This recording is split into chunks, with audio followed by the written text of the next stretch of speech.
Splid versus Splitwise. Which one is better for splitting bills?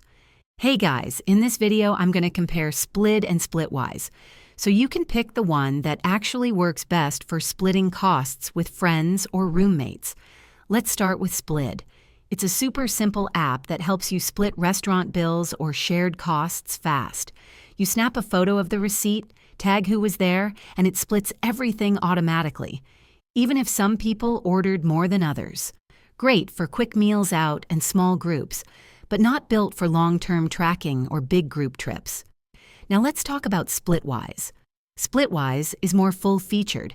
It's perfect for roommates, travel groups, or anyone who splits costs often. It tracks debts over time, lets you add notes, and even reminds people who owes what. But it doesn't do receipt scanning like Splid. So which one is better? If you're splitting a bill at dinner and want something fast and visual, go with Splid.